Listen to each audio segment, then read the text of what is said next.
লা তাহজান, চিন্তা করো না, হতাশ হও না, ভরসা করো কার উপরে?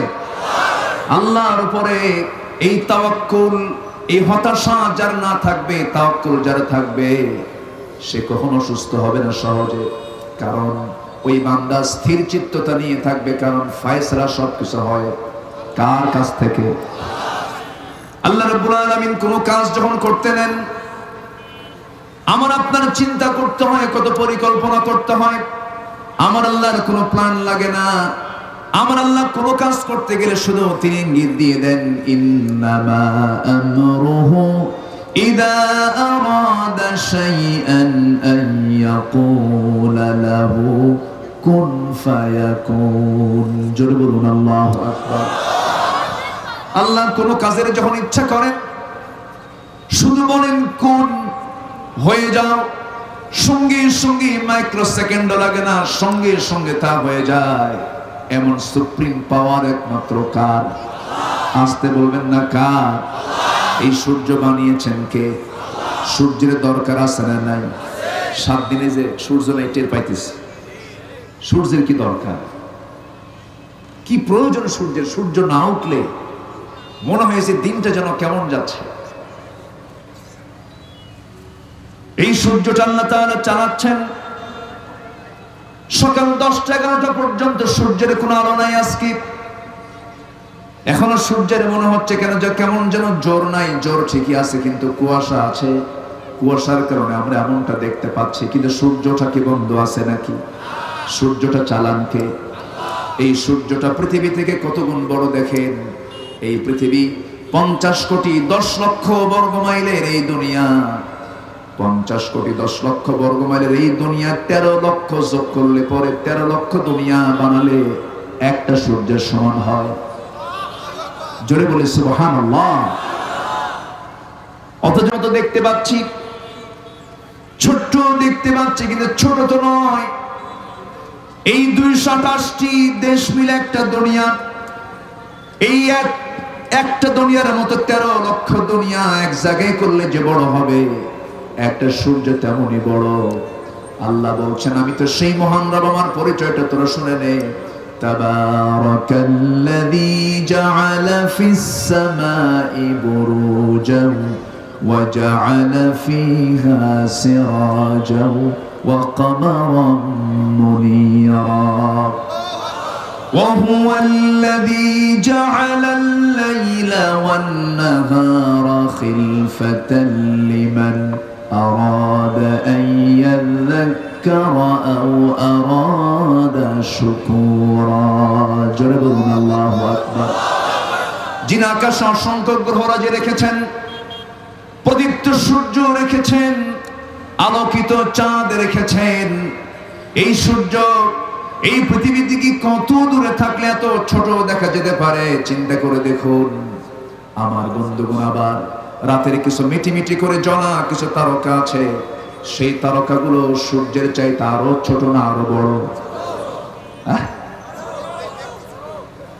তারকাগুলো সূর্যের চাইতে ছোট না বড়? দেখতে ছোট,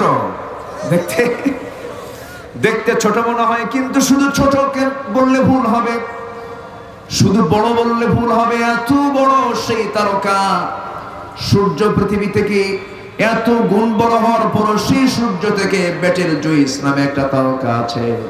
সেই তারকাটা সূর্যের চাইতে 33 কোটি গুণ বড়। এক একটা গ্যালাক্সি আছে, অসংখ্য গ্যালাক্সি। এক একটা গ্যালাক্সির ভিতরে 50 বিলিয়ন করে তারকা আল্লাহ তাআলা রেখে দিয়েছেন। 1 বিলিয়ন মানে 100 কোটি। জোরে কোন সুবহানাল্লাহ। আরো জোরে বলুন সুবহানাল্লাহ। একটা গ্যালাক্সির মধ্যে আছে এতগুলো তারকা। আমার বন্ধুগণ,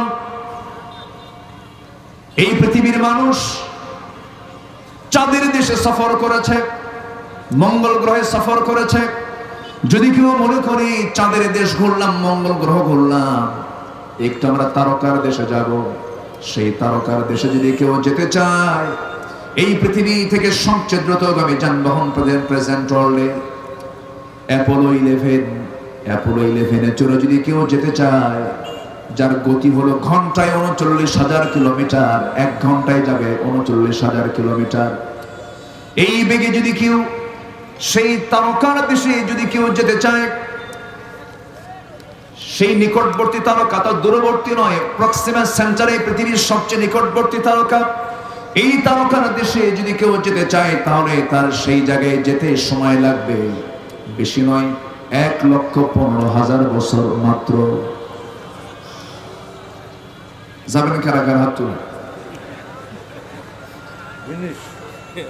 সম্ভব? তাহলে সেই আকাশের নিচে অসংখ্য সৃষ্টিরাজির মাঝে আমি একটা সামান্য ৩.৫ হাতের একজন মানুষ, তার পাওয়ার দেখছেন, তার গরম দেখছেন, তার অহংকার দেখেছেন? আল্লাহ বলে তোর অহংকার কিসে? ফেরাউনকে আমি ছাড়ি নাই, নমরুদকে ছাড়ি নাই, আবু জেহেলকে ছাড়ি নাই। পৃথিবীর যারা নব্য ফেরাউন সেজেছ, পৃথিবীর যারা নব্য নমরুদ সেজেছ, শিক্ষা নাও ফেরাউনের লাশ থেকে, শিক্ষা নাও নমরুদের করুণ মৃত্যু থেকে। আল্লাহ ছাড় দেন কিন্তু ছেড়ে দেন না। সম্মানিত ভাইয়েরা, সম্মানিত বন্ধুগণ, আমি এমন একটা টাইমে উঠেছি, যিনি উপস্থাপক তিনি বলেছেন আশেপাশের কোনো মসজিদে যেন মাইক আজান না হয়। হ্যাঁ, আজকে মুক্তাজায় হাল অবস্থার পরিপ্রেক্ষিতে এই সিদ্ধান্ত আমরা নিয়েছি, কারণ এখানে একটা মিলন মেলা হয়েছে। বলি আলহামদুলিল্লাহ। আর মিলন ভাই তো আছেই। আচ্ছা, এই অসংখ্য মানে প্রচুর মানুষ, নারী পুরুষের একটা বিশাল একটি সমাগম আজকে এখানে হয়েছে।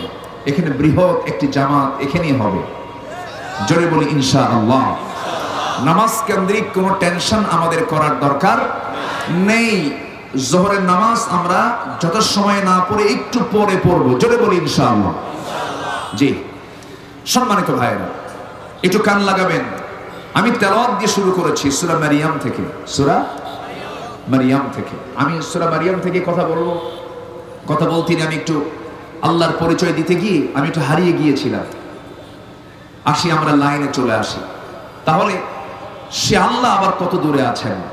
এতক্ষণ তো মহাশূন্যের কথা শুনলেন, আকাশ কত দূর, আবার তারপরের আকাশ কত দূর, তারপরের আকাশ আরো কত দূরে।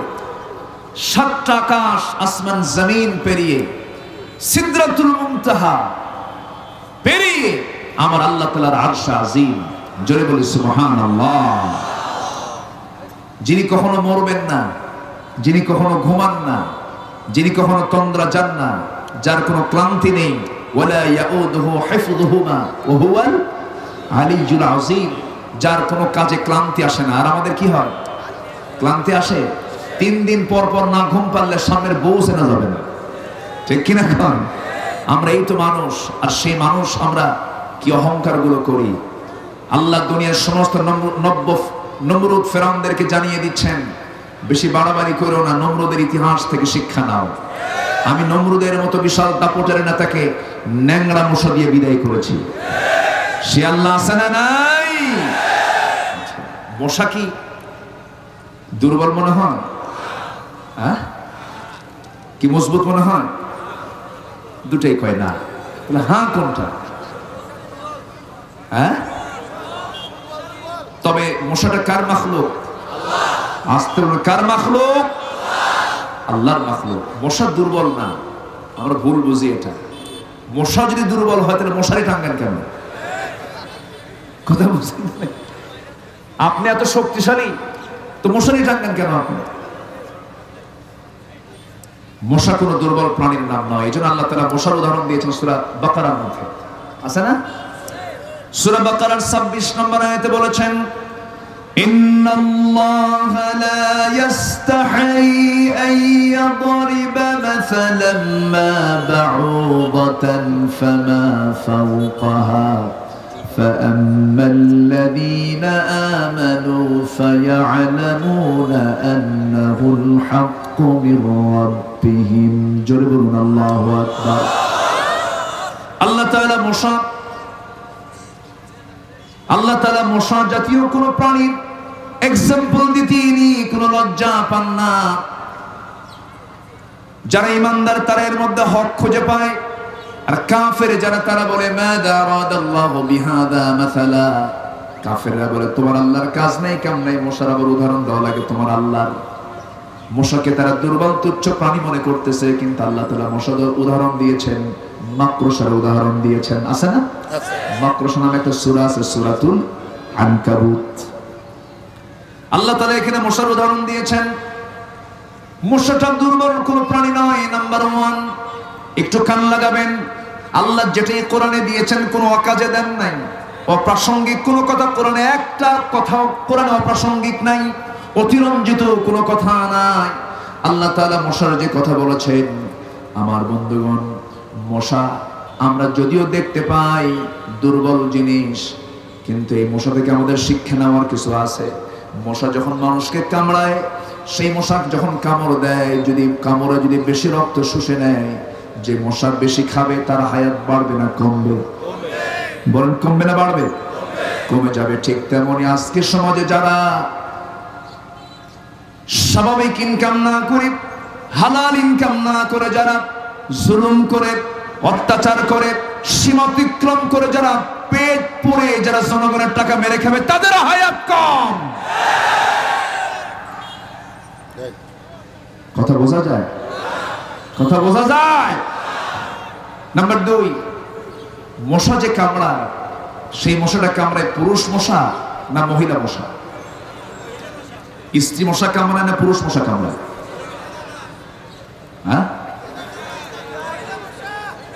দুইটাই কামড়ায়। আবার কয় দুটাই কামড়ায় না, দুটা কামড়ায়, যে কোনো একটা কামড়ায়। স্ত্রী মশা কামড়ায়। যারা বলেছেন তারা সায়েন্স বলেছেন। সায়েন্স বলছে স্ত্রী মশা কামড়ায়। তারা কামড়ায় কারা? হ্যাঁ, আমরা কামড়াই না নাকি? আচ্ছা, না আমি ওইদিকে মেন করিনি।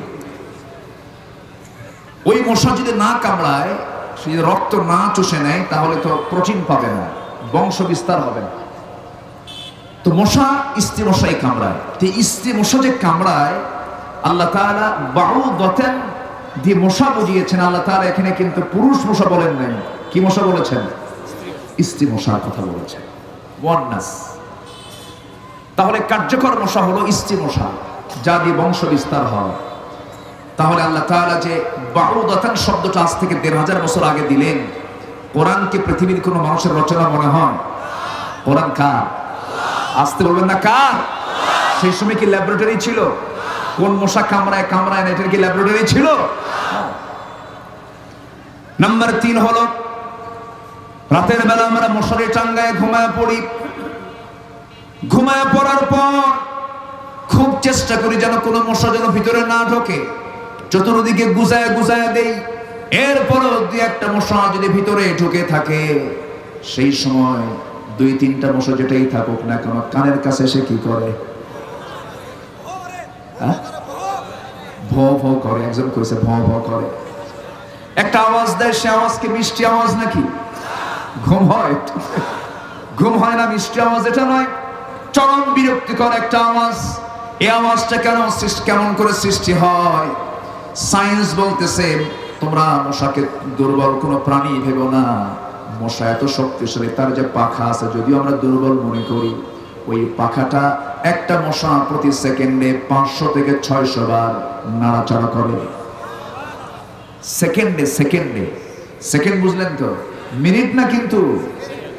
প্রতি সেকেন্ডে 500 থেকে 600 বার যখন সে পাখাটা নড়ায়, সেই সময় ভঁ ভঁ আওয়াজ হয়। আমার ভাইয়েরা, প্রতি সেকেন্ডে 500 বার থেকে 600 বার যে মশা পাখা নড়ালো, এমন শক্তিশালী কোন মেশিন পৃথিবীতে আছে নাকি? আল্লাহ তাআলা বলছেন, বান্দা আমি কোন সৃষ্টি কবান্তর বানাই নাই, তোর এর মধ্যে শিক্ষা আছে। নাম্বার 4 হলো, ও দুনিয়ার মানুষ, এই মশা একটা ইতিহাস হয়ে আছে। কারণ যে নমরুদ ইব্রাহিম আলাইহিস সালাম কি আগুনে পুড়ে মারার জন্য তাকে হত্যা করতে চেয়েছিল, কিন্তু আমি তো আমার ইব্রাহিমকে বাঁচিয়ে রেখেছি, কিন্তু নমরুদকে বিদায় করে দিয়েছি। একটা মজবুত মশাও নয়, মশার বাহিনী আমি পাহাড়ের মুখ খুলে দিয়েছিলাম, গুহার মুখ খুলে দিয়েছিলাম, সেই গুহার মুখ থেকে এক ঝাঁক মশা বের হয়ে এসেছে। কিন্তু যে মশা নমরুদের নাকের মধ্যে ঢুকেছিল সেই মশাটা অচল না সচল? অচল না সচল? ঠ্যাং ছিল কি ঠ্যাং ছিল না? ঠ্যাংটা একটা ঠ্যাং নাই, একটা পাখা নাই, অচল একটা মশা ঢুকলো। আমার আল্লাহ তাআলা মশার যে উদাহরণ দিয়েছেন কাজের জন্য দিয়েছেন। ও দুনিয়ার যারা জালিম আছো, যারা জুলুম করছো, অত্যাচার করতেছো, ফেরাউনের মতো নমরুদের মতো যারা জুলুম করছো গোটা দুনিয়া জুড়ে, মক্কার ইমাম কাবার চত্বরে মিম্বারে দাঁড়ায়া জুমার খুতবা দিচ্ছেন। কনসার্ট হারাম, কনসার্ট কোন মুসলমান সমর্থন দিতে পারে না। সঙ্গে সঙ্গে তাকে ধরে নিয়ে জেলখানায় ঢুকালো কারা? ওটাকে আসল মুসলমান না জালিম? আসল মুসলমান জালিম। জালিম। পৃথিবীর দেশে দেশে, পৃথিবীর প্রতিটি দেশেই হক্কানি যারা আলেম ওলামা, যারা হকপন্থী মুসলমান, তাদের প্রতি এই মুহূর্তে চলছে ইতিহাসের জঘন্যতম নির্যাতন, নিপীড়ন। তাদের জন্য এই সমস্ত ইতিহাস থেকে শিক্ষা নেওয়ার দরকার আছে না নাই? আছে। জুলুম কখন বাড়ে? জুলুম বাড়ার কারণ হলো যখন একটা পক্ষ চায় যে আমরা সমাজে ইসলাম চাই, আরেকটা পক্ষ চায় আমরা সমাজে ইসলাম চাই না। আমরা এখানে যারা বসে আছে আমরা সবাই কি চাই? চাই কি চাই না? ইসলাম চাই কি চাই না? এক জায়গায় না সব জায়গায়? আচ্ছা, আমরা যে সমাজে বসবাস করি এটা কি ইসলামী সমাজ? হ্যাঁ, ভালো করে কন। কেন? আমরা যে সমাজে বসবাস করছি এটা কি ইসলামী সমাজ না অন ইসলামী সমাজ? হ্যাঁ, কেন? আমরা তো মুসলমান। আচ্ছা, একটা প্রশ্ন করি, আমার কথা কি বোঝা যায়? এত সুন্দর মানুষ আপনারা, আমি ভুল কই আপনারা ঠিক কর। উত্তর কিন্তু আপনারাই দিচ্ছেন, আমি ভুলটা বলছি আপনি ঠিক করে দিচ্ছেন আমাকে। এরকম শ্রোতাই তো দরকার। আলহামদুলিল্লাহ বলেন, জোরে বলি আলহামদুলিল্লাহ। আচ্ছা, আবু জেহেল যে সমাজে বসবাস করত সেই সমাজে পানির চাইতে মদ বেশি চলত। এরপরে বিয়ের চাইতে জেনা বেশি হতো, ব্যবসার চাইতে সুদের কারবার বেশি হতো। সুদ, জেনা এবং মদ, এটা তো আমার দেশে নাই বললেই চলে। ও আছে, তাহলে উত্তর তো ঠিকই দেখতেছে আপনাদের, উত্তর তো আপনারা ভুল বলেননি। আচ্ছা, মুসলমান, আল ফারকু বাইনাল মুসলিম ওয়াল কাফির তারকুস সালাহ। মুসলমান এবং কাফিরের মাঝে পার্থক্য হলো নামাজ। পার্থক্য কি? নামাজ। আচ্ছা, আমাদের এই আমরা যে সমাজে বসবাস করি এই সমাজে অধিকাংশ লোক, আমি মুসলমান বলবো না, কথাটা বুঝেন আপনি, কথা কিন্তু খুব ক্রিটিক্যাল। অধিকাংশ যারা বসবাস করেন তারা অধিকাংশই নামাজি না বেনামাজি? তাহলে হাদিসে যে আসলো আল ফারকু বাইনাল মুমিন ওয়াল কাফির তারকুস সালাহ, কাফের এবং মুমিনের মাঝে পার্থক্য সৃষ্টি করে দেয় হলো নামাজ। তাহলে মুসলমান কই যাচ্ছেন আপনি? দুইটাই আমার মিটিং আছে, কাম সেরেছে। আমার মিলন ভাই চলে গেলে কি মাহফিল ঠিক থাকবে? না, দুইটাই আমার একটা মিটিং আছে সাদ্দার গায়ে। আচ্ছা, ঠিক আছে। জি, দোয়া। ওখানে আবার কি বাজে? মোবাইল গান।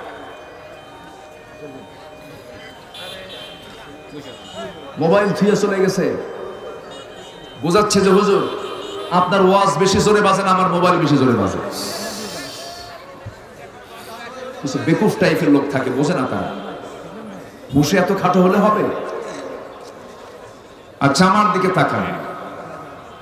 তাহলে মুসলিম এবং কাফির তফাৎ হলো কি? তফাৎ হলো কি? নামাজ।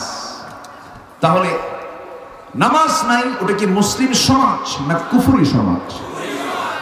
আমার কথা কি বোঝা যাচ্ছে? মুসলিম সমাজ না কুফরি সমাজ? কুফরি সমাজ। মানে নামাজ পড়ে না।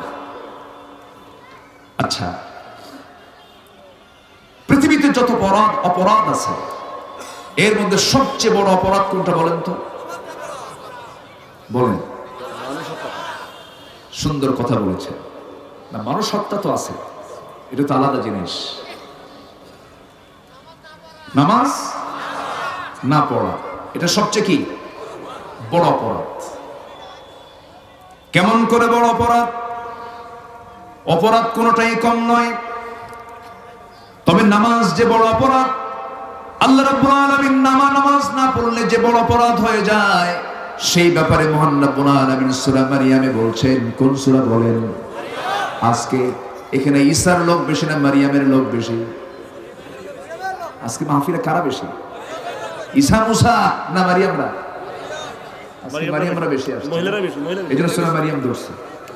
আসতে নিয়ে দেখি যে মহিলাই বেশি, তো ভাবলাম আজকে সূরা মারিয়াম থেকে কথা কই। আলহামদুলিল্লাহ। আমার বন্ধুগণ একটু কান লাগান, মনোযোগ দিয়ে আমরা একটু শোনার চেষ্টা করি। আল্লাহ রাব্বুল আলামিন এই সূরা মারিয়ামের 59 নম্বর আয়াতে বলছেন, যে বান্দা দুটা বড় অপরাধ করবে আমি তাকে শুধু 7টা জাহান্নামী তার জন্য বরাদ্দ করব না, জাহান্নামের মধ্যে যে ভয়াবহ একটা গর্ত আছে সেই গর্তের মধ্যে ওই বান্দাকে আমি ঢুকাবো। যে গর্তকে জাহান্নাম পর্যন্ত ভয় পায়। কি ভয়ঙ্কর সেই জাহান্নাম, সেই গর্ত! আল্লাহ রাব্বুল আলামিন বলেন, فخلف من بعدهم خلف أضاعوا الصلاة واتبعوا الشهوات فسوف يلقون غيا। জোরে বলুন আল্লাহু আকবার। এই দুনিয়াতে যারা নামাজকে নষ্ট করবে, 1 নাম্বার কি নষ্ট করবে? নামাজকে যারা নষ্ট করবে। নাম্বার 2 হলো ওয়াত্তাবাউশ শাহাওয়াত, যারা নফসের দাস হবে, নফস যা চাবে তাই করবে, মন যা চাবে তাই করবে। এমন দুটি আচরণ যার মধ্যে থাকবে, আল্লাহ বলছেন ফাসাউফা ইয়ালকাউনা, অচিরেই আমি মরণ হওয়ার সঙ্গে সঙ্গে তাকে জাহান্নামের গাই নামক গর্তের মধ্যে আমি তাকে ঢুকাবো। কার কথা? আসতে বলবেন না, কার কথা? আল্লাহ তাআলা চুরির ব্যাপারে এই কথা বলেন নাই, জিনার ব্যাপারে এই কথা বলেন নাই, সুদের ব্যাপারে এই কথা বলেন নাই। আমার বন্ধুগণ, ডাইরেক্ট কোন আয়াত নেই, তবে তাফসীর এসেছে, তাফসীরে কুরতুবীর মধ্যে এসেছে, যদি কোনো বান্দা আরো 7টা কাজ যদি করে দুনিয়ার জিন্দেগিতে, তাদেরকেও ওই গাই নামক গর্তের মধ্যে ঢুকানো হবে। কিন্তু ডাইরেক্ট কথা এখানে এসেছে, যারা নামাজকে নষ্ট করবে, নফসের যারা দাসত্ব করবে, আমি তাদেরকে জাহান্নামের গাই নামক গর্তের মধ্যে ঢুকাবো। আমার বন্ধুগণ, আজকের সমাজে নামাজ নাই, আজকের সমাজে যাকাত নাই, কিন্তু সমাজে আজকে আসি সুদের মতো কারবার, জিনার মতো কারবার। ইসলামী সমাজ, আজ থেকে ইসলামী সমাজ। আমার প্রথম পরিচয়, আমি মুসলিম না আমি বাঙালি? বলেন বলেন বলেন বলেন। আগে মুসলিম না বাঙালি? কোরআনে বাঙালি কোন শব্দ আছে নাকি? আমাদের পরিচয় হবে কোরআন দিয়া। কি দিয়া? আবার এখানে একটা লাইন আমাকে বলতেই হবে, তাছাড়া আমাকে বলা হবে আমি দেশ বিরোধী। বাঙালি তো অবশ্যই আমি, বাংলাদেশে অবশ্যই আমি, অবশ্যই মান ভাষা আমার বাংলা, আমি বাংলাকে ভালোবাসি, বাংলাদেশকে ভালোবাসি, মাতৃভূমিকে ভালোবাসি। কিন্তু আমার প্রথম পরিচয় বাংলাদেশি নয়, আমার প্রথম পরিচয় বাঙালি নয়, আমার প্রথম পরিচয় আমি হলাম কি বলেন? বলেন বলেন, আমি কি? মুসলমান পরিচয় দিতে অনেকে লজ্জা পায়, আছে না নাই? আল্লাহু আকবার বলতে লজ্জা পায়। আল্লাহু আকবার নামাজের স্লোগান, আল্লাহু আকবার আযানের স্লোগান, আল্লাহু আকবার জানাজার স্লোগান। অতএব আল্লাহু আকবার হবে জনসভার, মাহফিল, মঞ্চের স্লোগান। যারা এই তাকবীরকে নিয়ে বিতর্ক করে তাদের চিন্তা বিতর্কিত, তাদের ঈমান বিতর্কিত, তাদের জন্ম বিতর্কিত। মুসলমান যারা বলে আল্লাহু আকবার তাকবীর স্লোগান চলবে না কোথাও, তাদেরকে আমি স্পষ্ট ভাষায় জানিয়ে দিতে চাই, তারা যদি মুসলমানের ঘরে জন্মগ্রহণ করে থাকেন কিন্তু তাকবীরকে অস্বীকার করেছেন, তাকবীর সব জায়গায় দেওয়া যাবে না, তাদের জানাজাও না দিয়া কুকুর বিড়ালের মতো বিদায় করা দরকার।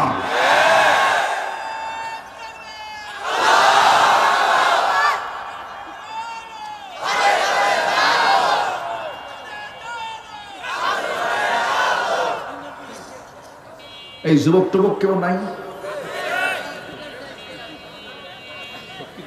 দাও স্লোগান দাও একজন যুবক।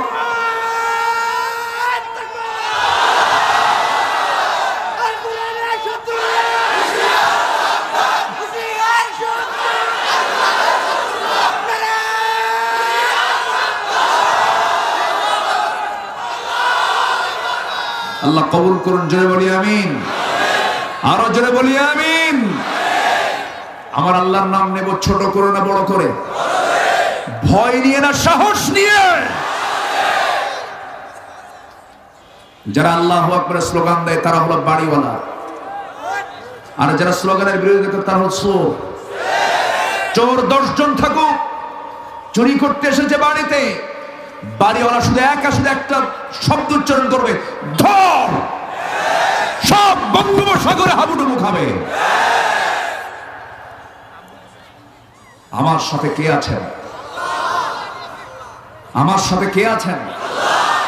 ভয় কি তোমার সঙ্গে খোদা, মনের কাবায় কোরআন বাঁধা, মরলে শহীদ বাঁচলে গাজী, কে বা তোমায় দেয় ফাঁকি।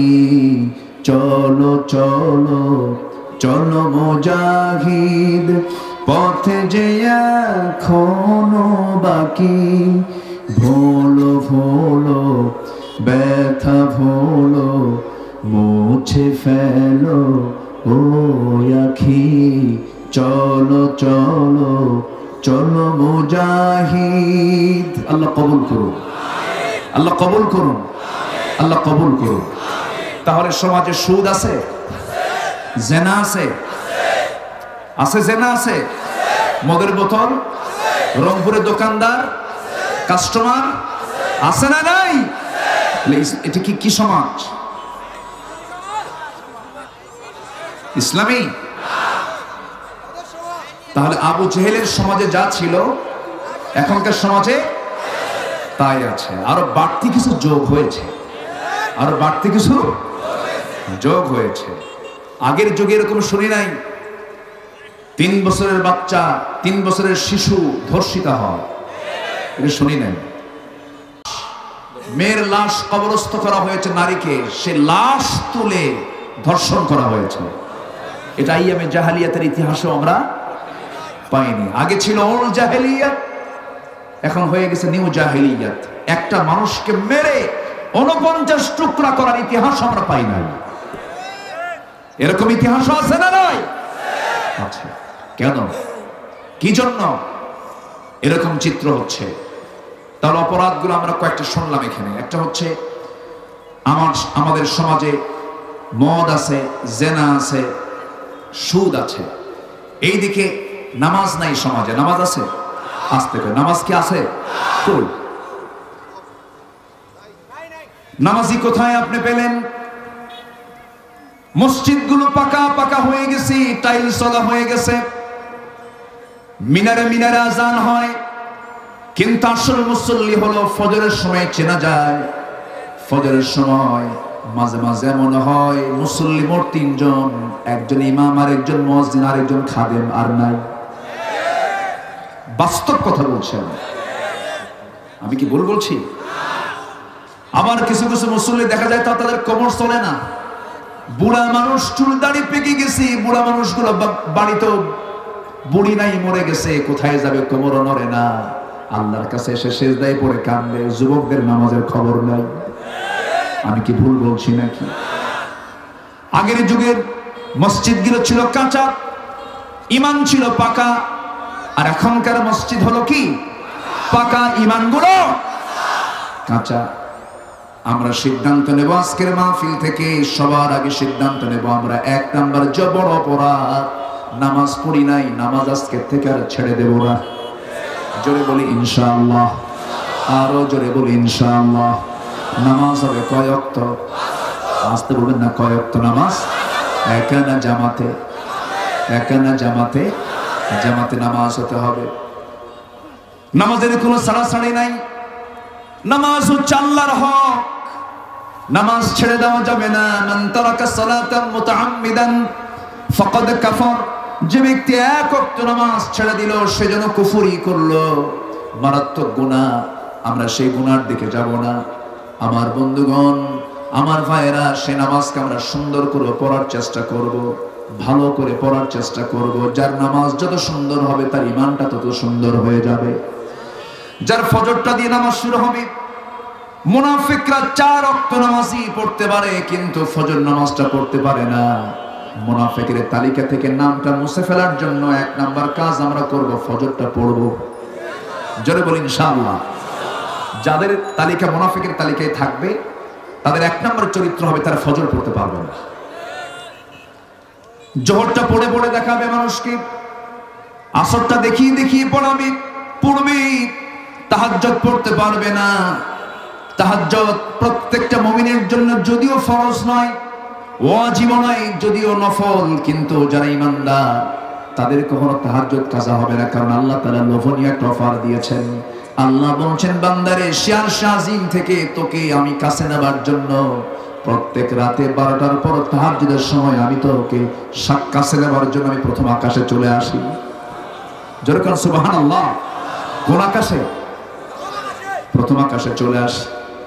ফিস সামাঈদ দুনিয়া আলা মি মুস্তাগফিরিন ফাগফির লাহ, কোন ক্ষমা প্রার্থী আছে আমার কাছে ক্ষমা চাবে, আমি তাকে ক্ষমা করে দেব। কোন রিজিকের সমস্যায় আছো, কোন বান্দা রিজিকের জন্য আমার কাছে চাবে, আমি তার রিজিকটা সম্প্রসারণ করে দেব।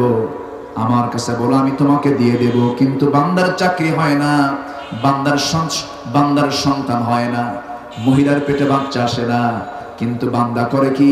ওই সন্তান নেবার জন্য, রিজিক বৃদ্ধির জন্য মাজারে মাজারে দৌড়ায়। আছে নাকি এলাকায়?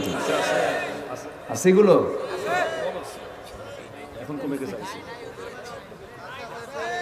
বলবো বলবো বলবো কথা। বসেন, কি উঠবেন না? আমি তো আছি আজকে এত সুন্দর মিষ্টি মিষ্টি রোদের ভিতরে আমরা বসে আছি, খুব মজা পাচ্ছি আমি। আপনারা বিরক্ত হচ্ছেন কিনা জানি না। বলি আলহামদুলিল্লাহ। আল্লাহ সবচেয়ে বেশি রাগ হন কখন? একটু কান লাগাবেন। আল্লাহ রাগটা সেই সময় বেড়ে যায় যখন বান্দা আল্লাহকে না বলে অন্য কাউকে বলে। যখন বান্দা আল্লাহর কাছে না চায়, অন্য কারো কাছে চায়, আল্লাহ তখন খেপে যান, রেগে যান। ওয়াইদাস্তাআনতা ফাস্তাইন বিল্লাহ, যখন তোমার চাইতে হবে তুমি আল্লাহর কাছেই চাবে, অন্য কারো কাছে তুমি চাবে না। তোমার যা কিছু বলো তুমি কার কাছে বলবে? আল্লাহর কাছেই বলবে। এমনকি জুতার ফিতা ছিঁড়ে গেছে, কার কাছে চাবে তুমি? আল্লাহর কাছে চাবে তুমি। আমার বন্ধুগণ, একটু কান লাগাবো আমরা।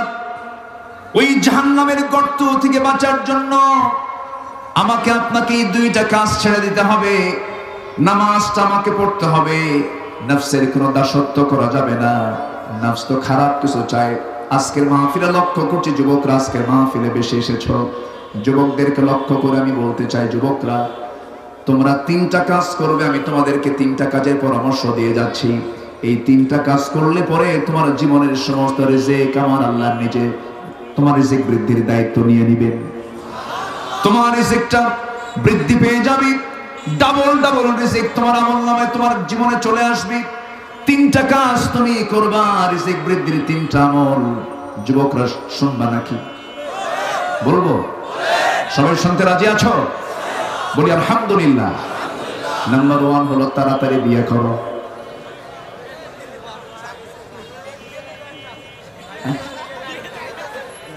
দেখছেন সব চুপ মেরে থাকে, কিছুই কয় না। পুরুষ না মহিলা আল্লাহই জানে।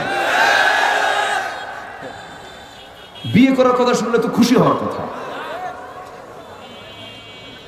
কি মন খারাপ নাকি যুবকরা তোমাদের? ও বিয়ে করছো? একটা মেয়ে বাচ্চা আছে, ভালো। বলি আলহামদুলিল্লাহ। বলে ভালো, বিয়ে করা দরকার। বিয়ে করলে রিজিক কমে না বাড়ে? আস্তে রিজিক কমে না বাড়ে? আবার অনেকে বলে হুজুর একটু গোছায় টোছায় নেই, না গোছায় কি বিয়ে করা যায় নাকি? তোমার জীবনে গোছানো হবে না, বিয়ে হবে না। তোমাকে বিয়ে করে নিয়ে গোছায় নিতে হবে। আমার নবীজির বিয়ের বয়স ছিল হলো 25 বছর, স্ট্যান্ডার্ড এজ। বাপও নাই মাও নাই, বিয়ে করেছেন কত বছরে? কিন্তু আজকের সমাজে যত বড় শিক্ষিত, বিয়ে করতে তত বিলম্ব, সময় লেগে যায়। 40 পার হয়, চোখে একটু কমও দেখে, মাথার চুল একটু পেকেও গেছে, দাঁত একটু নড়ে, এই সময় বিয়া। 50 বছরের বাপ হয়, বাচ্চাটা নিয়ে যখন রাস্তায় হাঁটে তখন ছেলেকে লক্ষ্য করে বলে, এই ছেলে এটা কি তোমার দাদা না নানা? আমি কি ভুল বলছি? আমি না। যে সমাজে বিয়েটা কঠিন সেই সমাজে জেনা সহজ, আর যে সমাজে জেনা কঠিন সেই সমাজে বিয়ে সহজ। আজকে সমাজে কোনটা সহজ? জেনা। জেনা কাজকে ইজি করে দেওয়া হয়েছে। এই জন্য বিবাহের প্রচলন ইজি না হওয়ার কারণে অনেক যুবক বিপদগামী হয়ে অন্যদিকে চলে যাচ্ছে। বিপদগামিতা থেকে বাঁচার জন্য, চরিত্রকে সুন্দর রাখার জন্য বিয়ে করার দরকার আছে না নাই? নবীজি নিজে করেছেন 25 বছরে বিয়ে। তার মেয়ে ফাতিমাকে বিয়ে দিবেন, ফাতিমাকে বিয়ের সিদ্ধান্ত নিলেন। ধনী ধনী বড় বড় খেজুর বাগানের মালিক, বড় বড় ধনী ধনী সাহাবী নবীর সামনে এসে বিয়ের প্রস্তাব দিচ্ছেন। ইয়া রাসূলুল্লাহ, আমি আপনার মেয়েকে বিয়ে করতে চাই। রাসূল বলেন, নট অ্যালাউড, আমার পছন্দের লোক এখনো আসে নাই, সব ইন্টারভিউ চলতেছে। সবার শেষে আলী, আলী যাচ্ছেন না, সবাই বলতেছে যাও। কেন? তোমরাই তো নট অ্যালাউড, আর আমার তো বাড়িই নেই, আমি কেমনে তার মেয়েকে আনবো কোন ঘরে? আমি, আমার তো ঘরই নেই। কেন? তুমি যাও না। তুমি। সাইয়েদনা আলী চলে গেলেন, গিয়ে রাসূলের সামনে দাঁড়িয়ে সালাম দিলেন। রাসূল বলেন, আলী তুমি কিছু বলবা? হুজুর কি যে বলবো তাও জানি না। তুমি কি আমার মেয়েকে বিয়ে করবা? হুজুর যদি দেন তাহলে করা যায়। জোরে বলি সুবহানাল্লাহ। আদব নিয়ে কথা বললেন। নবীজি বললেন, ও আমার আলী, আমার মেয়ে কি তুমি যে বিয়ে করবে, তোমার কাছে কোনো টাকা পয়সা আছে নাকি? বলছে, হুজুর টাকা পয়সা পাবেন কই, আমার তো বাড়ি নাই। রাসূল বলেন, কিছুই কি নাই? কিছু আছে। কি আছে? এই যে ঢাল, এই যে তরবারি। নবীজি বললেন, ঢাল আর তরবারি দুটাই তো এসেনশিয়াল, দুটাই তো জরুরি, তবে বেশি জরুরি হলো তরবারি। তুমি হলো আসাদুল্লাহিল গালিব, তরবারি তো লাগবে সব সময়ের জন্য, যুদ্ধ করার জন্য, জিহাদ করার জন্য। অতএব এই ঢাল ছাড়াও যুদ্ধ করা যাবে, যাও ঢালটা বেচে আনো। ঢাল বেচা টাকাই হবে আমার মেয়ের বিয়ের মহারণা। ঢাল বিক্রি করতে গেলেন সাত সকালে। সামনে দাঁড়ানো আছেন ওসমান জিন্নুরাইন। ওসমান রাদিয়াল্লাহু তাআলা আনহু সামনে দাঁড়িয়ে বলছেন, আলী রে, বাজারে কেন ঢাল বিক্রি করতে আসছো, কারণটা কি? সঙ্গে সঙ্গে আলী বলছেন, বিয়ে তো ঠিক হয়ে গেছে আমার। কার সাথে? আপনার শালীর সাথে। সাইয়েদনা ওসমান খুশি হয়ে গেলেন। নবীজির বড় জামাই, দুই মেয়ের জামাই। একটা মেয়ে মারা যাওয়ার পর আরেকটা মেয়েকে রাসূল তার ঘরে দিয়েছিলেন। সাইয়েদনা ওসমান খুশি হলেন। ঢালটা তিনি নিয়ে তার হাতে টাকা দিয়ে দিলেন, যাও ঢালটা কিনে নিলাম। কয়েক হাত যেতে না যেতে পিছন থেকে বলছে, ও আলী, তুমি তোমার হবু ভাইরা হয়ে যাচ্ছ, তোমাকে তো কিছু গিফট করাই দরকার। এই যে ঢালটা তোমাকে দিয়ে দিলাম, আগাম তোমাকে গিফট করে দিলাম, যাও। ঢালও নিলেন, টাকাও নিলেন। নবীর সামনে গিয়ে দাঁড়ালেন। রাসূল বলছেন, আলী, ঢাল তো হাতেই ফেরত দেখতেছি, তোমার ঢাল মনে হয় বিক্রি হয় না। হুজুর ঢাল তো বেচে ফেলছি। বিক্রি হয়ে গেছে, কিন্তু ঢাল তোমার হাতে কেন? ঢাল বিক্রি করেছি, হাদিয়াও পেয়েছি, উপহারও পেয়েছি। কে? ওসমান। রাসূল মুস্কি হাসি মেরে বললেন, লোক আর খুঁজে পাও না? আর লোক পাও নাই খুঁজে। আমার নবীজি মেয়েকে বিয়ে দিচ্ছেন। কোন মেয়েকে বিয়ে দিচ্ছেন? যে মহিলার সম্মান হলো জান্নাতি যত রমণী, সমস্ত রমণীদের সর্দারিনী খাতুনে জান্নাত মা ফাতিমা। তার বিয়ে হচ্ছে, যার বিয়ের মহরণা হলো একটা ঢাল বেচার টাকা। স্বল্প মহরণা নির্ধারণ করা হলো। নবীজি তার মেয়েকে বিয়ে দিচ্ছেন, কোনো গেট নাই, কোনো সাজগোজ নাই, বিশ্বের সবচেয়ে অনম্বরপূর্ণ সিম্পল বিয়ে রাসূল দিয়ে দিলেন। বিয়ে দেওয়ার পর পরে রাসূল বলছেন, মা তুমি আমার এতদিন ছিল আমার ঘরে, আমার দায়িত্ব ছিল, আজকে আমি আমার সাধ্যমতো সব পাত্রস্থ করে দিলাম। আজকে থেকে আমার ঘরের চাইতে তোমার শ্রেষ্ঠ ঘর হবে তোমার স্বামীর ঘর। আল্লাহু আকবার। স্বামীর ঘরটাই তোমার শ্রেষ্ঠ ঘর হবে।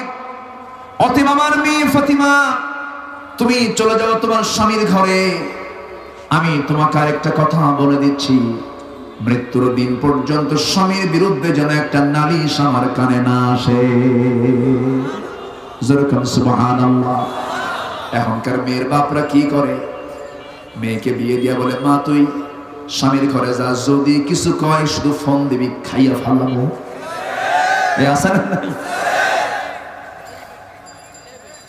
কখনো সুখ হবে না, শান্তি হবে না। আমার মা, বিয়ের পরে আপনার শ্রেষ্ঠ ঘর হলো স্বামীর ঘর।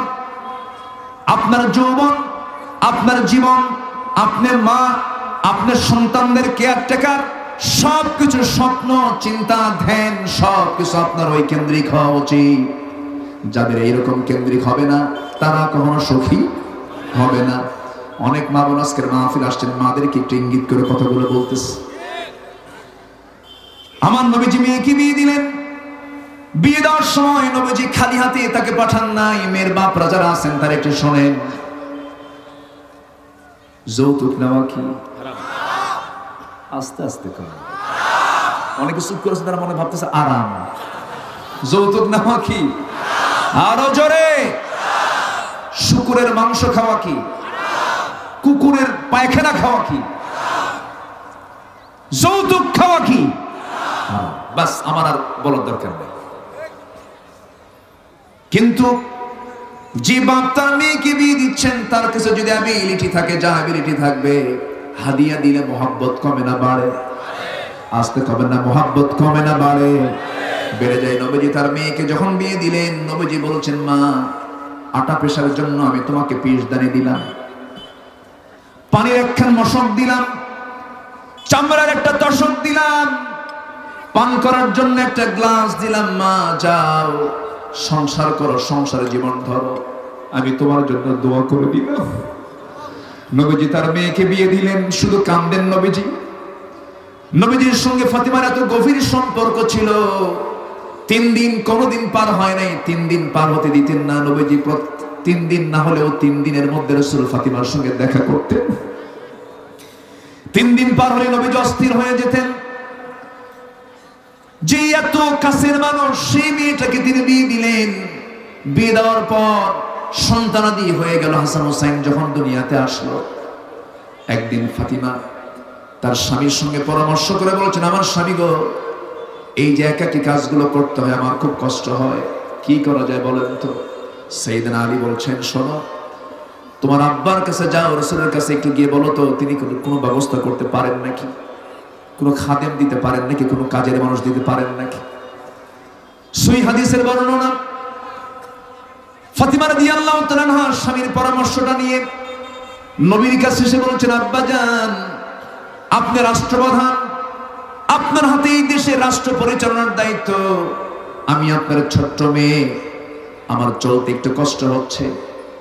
আব্বা, এই পিষদানি দিয়ে আটা পিষতে পিষতে আমার এখানে ঘাও, আমার এখানে দাগ হয়ে গেছে, কূপের পানি তুলতে তুলতে আমার কোমরে দাগ হয়ে গেছে, ঘর ঝাড় দিতে দিতে আমার গোটা গা ময়লা হয়ে যায় বাবা, ওই ছোট্ট 2টা বাচ্চা তারা দুধ খায়, কষ্ট হয়, দেখুন তো আমার জন্য কোনো খাদেম দেওয়া যায় নাকি, কোনো কাজের মানুষ দেওয়া যায় নাকি। আমার নবী এই কথা শোনার সঙ্গে সঙ্গে বলছেন, ফাতিমা তুমি একটু আমার এইদিকে আসো। একটু অন্দর মহলে নিয়ে গেলেন, ভিতরের দিকে নিয়ে গেলেন। রাসূল বলছেন, মা শোনো, আমি যদি আল্লাহর কাছে বলতাম, আল্লাহ তুমি আমার জন্য উহুদ পাহাড়টা সোনা বানায়া দাও, আল্লাহ আমাকে তাই বানায়া দিতেন, আমি কিন্তু চাই নাই মা। আমি আমার নিজের কাপড় নিজে ধুই, নিজের কাপড় নিজে সেলাই করি, নিজের ঘর আমি নিজে ঝাড় দেই, আমার কাজ আমি কাউকে করতে দেই না। পৃথিবীতে সেই সেরা মানুষ যে নিজের কাজ নিজে সম্পন্ন করে।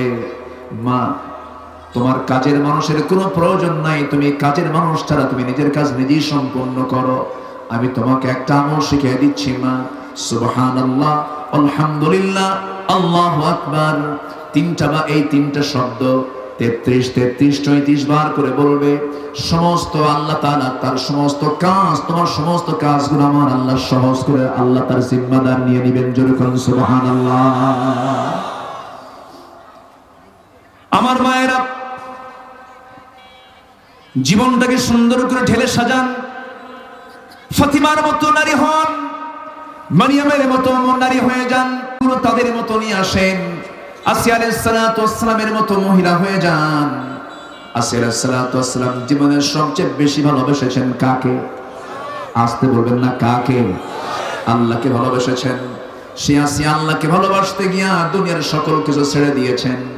স্বামীটা তার ভালো জোটে নাই, স্বামী তার খারাপ ছিল। আজকে সমাজে বহু ভালো মহিলার স্বামী খারাপ আছে না নাই? তাদের জন্য দৃষ্টান্তকে আসিয়া।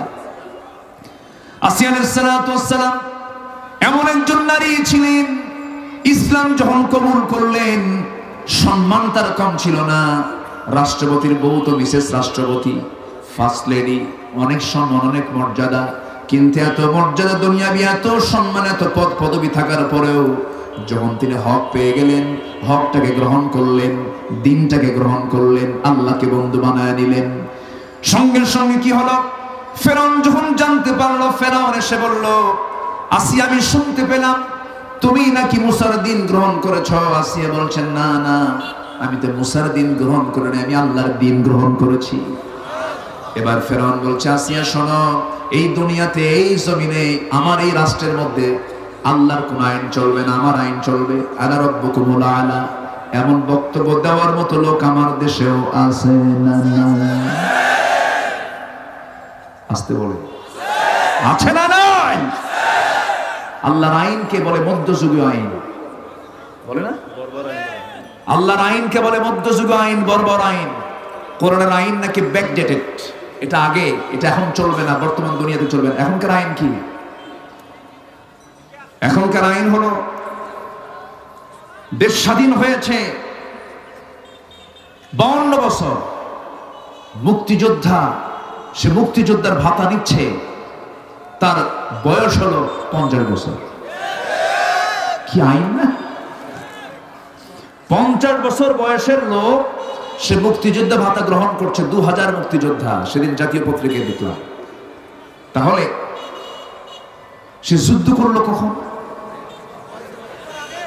রূহের জগৎ থেকে উনি যুদ্ধ করিয়া আসিয়াছেন, ঠিক কিনা? সম্মানিত ভাইয়েরা, আমার দেশের কোনো সংকট নেই। যারা বলবে দুর্ভিক্ষ, এটা ভুল কথা। শয়তান দুর্ভিক্ষের ভয় দেখায়, শয়তান দারিদ্রতার ভয় দেখায়। ইয়াইদুকুমুল ফাকর, তাই না? শয়তানই কিন্তু একমাত্র দারিদ্রতার ভয় দেখাতে পারে। কিন্তু সকল দুর্ভিক্ষ, দারিদ্রতা দূর করে দিবেন কে? আসতে বলবেন না, কে দিবেন? আল্লাহ দিবেন। আমার দেশে কোনো কিছুর সংকট নেই। আমার দেশের সবচেয়ে বড় সংকট হলো সৎ যোগ্য নেতৃত্বের সংকট, ঠিক কিনা? আমার দেশে মানুষ বেশি না চোর বেশি? মানুষ বেশি না চোর বেশি? চোর বেশি। গত বছর মাহফিল ছিল চিটাগাং, 2 ঘন্টা ধরে মাহফিল করলাম, আলোচনা করলাম।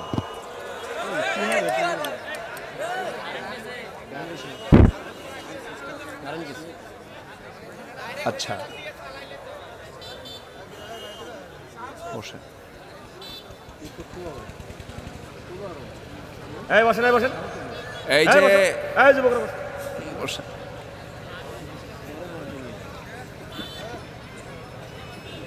মানুষগুলো এত ভদ্র। বলি আলহামদুলিল্লাহ। বেশি জোরে বলার দরকার নেই, আবার যেতেও পারে। ওঠে কে? আমি তো উঠতে বলিনি, ওঠাটা এটাকে আদবের লক্ষণ। শৃঙ্খলা না বিশৃঙ্খলা? শৃঙ্খলা না বিশৃঙ্খলা? মুসলমান কি বিশৃঙ্খল জাতির নাম না শৃঙ্খল জাতির নাম? নামাজ শুরু হয়ে গেছে, মুসল্লি যদি 3 রাকাত নামাজ পড়ে আর 1 রাকাত নামাজ না পড়ে, মারে দৌড়, সালাম না ফিরে, নামাজ হবে? মাহফিলে এসেছি আমরা, এখানকার শৃঙ্খলা রক্ষার দায়িত্ব একার না সবার? একার না সবার? একটা লোক উঠবেন না, উঠবেন না, আমি শেষ করে দেবো। তো একটু ধমক দিলাম, রাগ করেন, এটা মহব্বতের ধমক, কেউ রাগ করেন না, বসে, কেউ উঠবেন না। এটা আপনি উঠবেন, আপনাকে দেখে আরেকজন ওঠে, কি আছে এমন? কত সময় চলে যায়, 90 ঘন্টায় গোল হয় না, আরো 30 মিনিট বাড়ায় দেয়। 90 ঘন্টা কইছে, হ্যাঁ যাই হোক, কোনো সমস্যা নেই। 90 মিনিট খেলার পরে যখন গোল হয় না, আরো 30 মিনিট, এরপরও হয় না। কি পাবলিক কি যায় সেখান থেকে? জান কেন? বসে, আমরা শেষ মোনাজাত পর্যন্ত থাকবো। জোরে বলি ইনশাআল্লাহ, আরো জোরে বলি ইনশাআল্লাহ। জি আচ্ছা ঠিক আছে, বলবো। অনেক মজার একটা প্রশ্ন আসছে এখানে, খুব মজা পাবেন আপনারা। বলবো যুবকদের জন্য কয়টা কাজ? এই 3টা কাজের মধ্যে এখানে প্রশ্ন আসছে। হ্যাঁ বলতেছি আমি। তাহলে গত বছর আমার মাহফিল ছিল চিটাগাং, 2 ঘন্টা কথা বললাম, মাহফিল শেষে দেখি আমার জুতা নাই, মঞ্চ থেকে জুতা নিয়ে গেছে, জুতা নাই। মসজিদে যাব, আমি যাওয়ার আগে মসজিদে জুতা ঢোকে, আমাকে জুতার সামনে রাখতে হয়। সেজদায় যায় চিন্তা করি, সুবহান রাব্বিয়াল আলা, জুতা আছে তো? কি কথা কি বুঝতেছেন না? এই সমাজ আজকে আমাদের, কেউ কাউকে বিশ্বাস করে না। কোন অফিস ঘুষ ছাড়া ফাইল নড়ে না, ঠিক কিনা?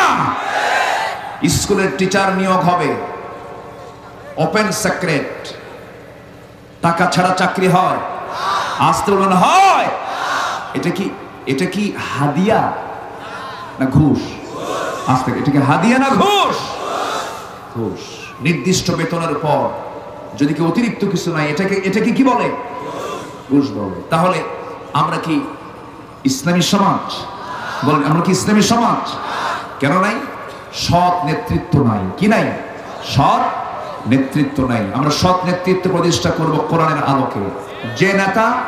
যে নেতা আমাকে নামাজের কথা বলতে পারে না, যে নেতার কর্মসূচিতে নামাজের কোন রুটিন নাই, সেই নেতার মুখে আমরা থুতু মারি, জুতা মারি।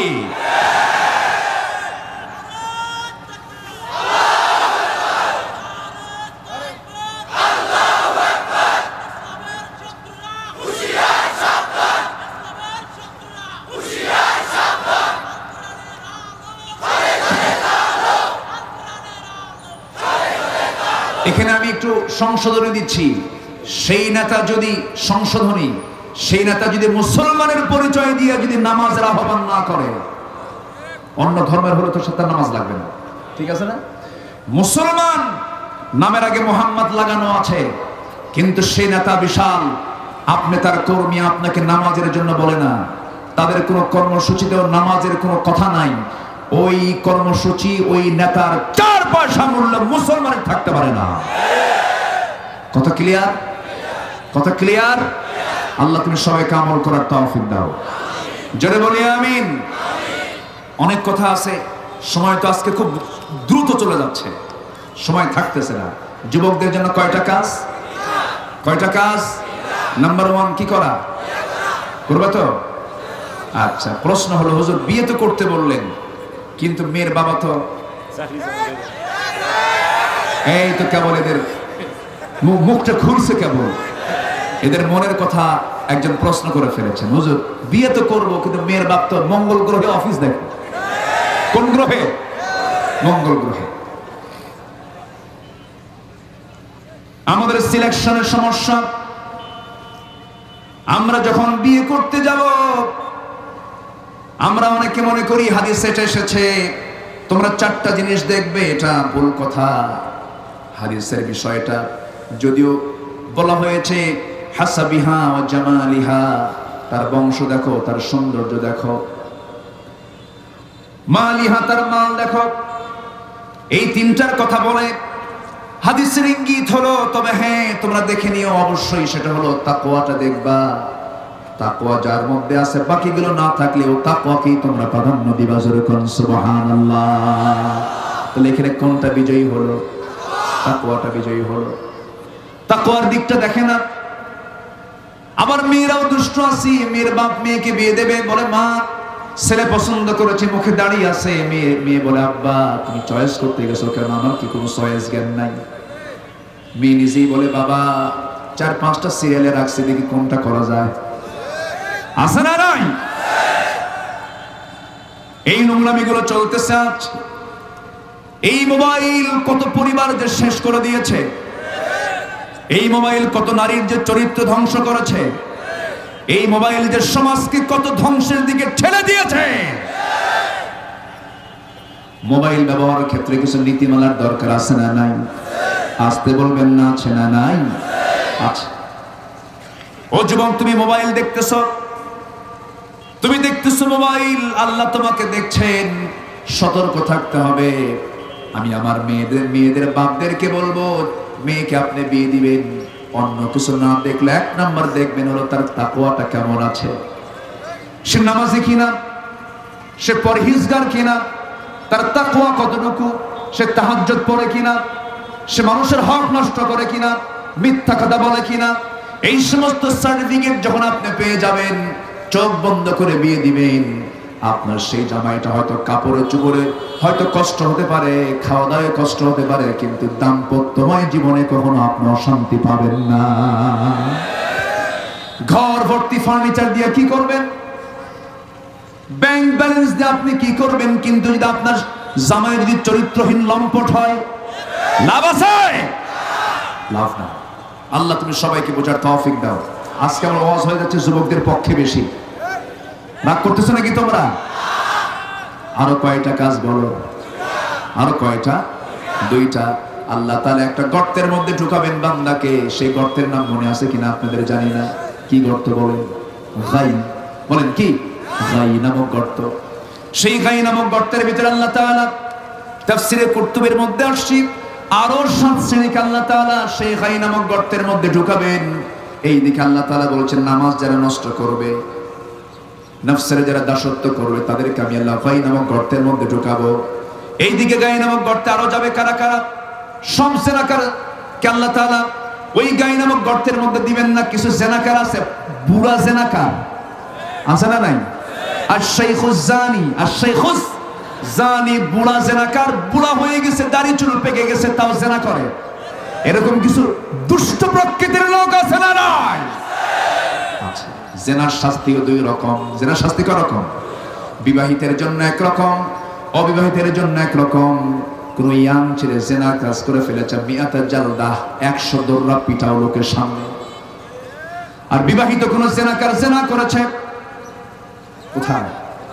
একেবারে শেষ করে দেয়, সে সমাজটাকে ধ্বংস করে ফেলবে। নাম্বার 2 হলো যে মদ্যপায়ী, মদ পান করতে করতে বুড়া হয়ে গেছে, তাকে আল্লাহ তাআলা সেই গর্তের মধ্যে ঢুকাবেন।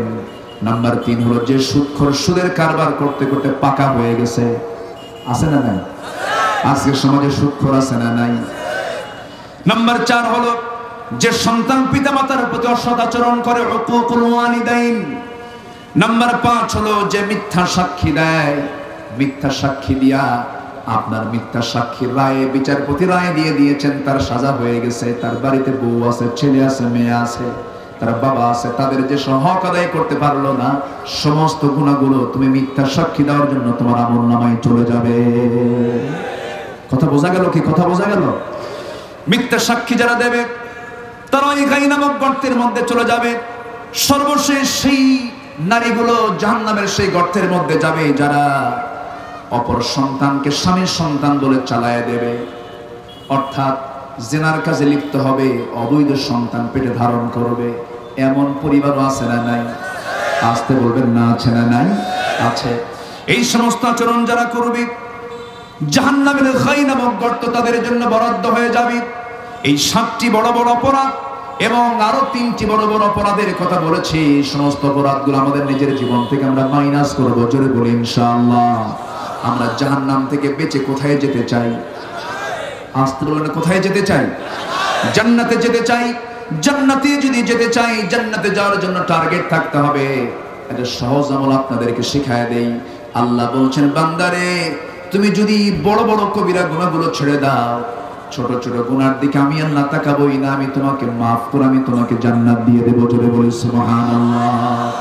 ইন তাজতানিবু কাবাইরা মা তুনহাউনা আনহু নুকাফির আনকুম সাইয়্যাতিকুম ওয়া নুদখিলকুম মুদখালান কারীমা।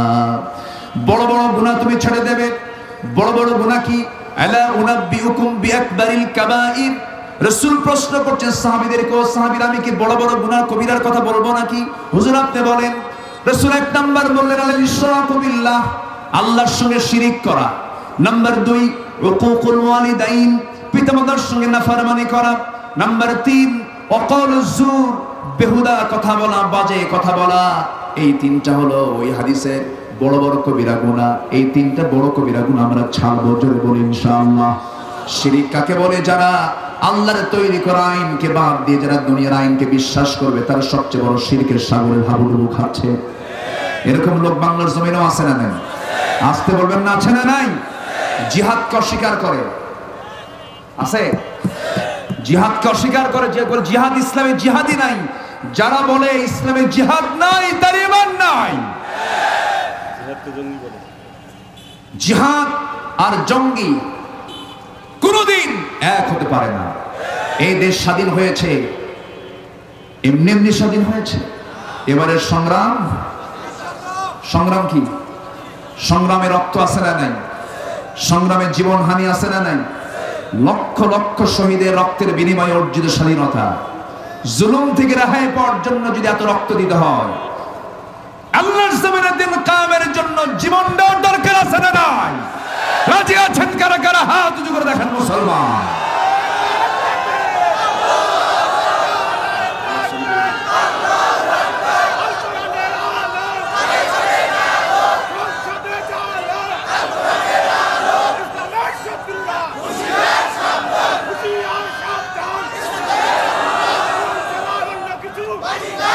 আল্লাহ কবুল করুন, জোরে বলে আমিন। সম্মানিত ভাইরা, জান্নাত এত সস্তা নয়। মুনাফিকরা নামাজ পড়তে পারে, রোজা রাখতে পারে, দান সদকা করতে পারে। মুনাফিকরা আল্লাহর জমিনের দিন কায়েমের জন্য জীবন দিতে পারে না। সম্মানিত ভাইরা, ইসলাম কবুল করেছেন মুসআব ইবনে উমাইর রাদিয়াল্লাহু তাআলা আনহু। আল্লাহু আকবার। এত বিলাসী জীবন, যার বাবা মা ছিল কোটি কোটি টাকার মালিক, বিলিয়নার, সেই ধনাঢ্য পরিবারের সন্তান মুসআব ইসলাম কবুল করেছেন। ইসলাম কবুলের সঙ্গে সঙ্গে মা কথা বলা বাদ দিয়ে দিয়েছে, বাপ কথা বলা বাদ দিয়ে দিয়েছে। সন্তান বলতেছে, মা তোমরা যদি আমার সঙ্গে কথা না বলে বলে মরেও যাও, আমি ইসলাম ছাড়বো না। যেরকম সুবহানাল্লাহ।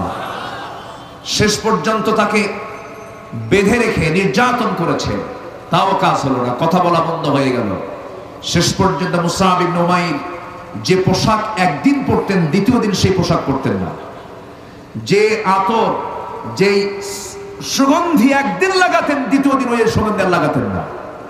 এত বিলাসী এই মুসআব যখন ইসলাম কবুল করলেন, এত সিম্পল হয়ে গেলেন। মক্কা থেকে মদিনায় হিজরত করে চলে গেলেন, কিচ্ছু নাই, এক কাপড়ে দিনগুলো যাচ্ছে।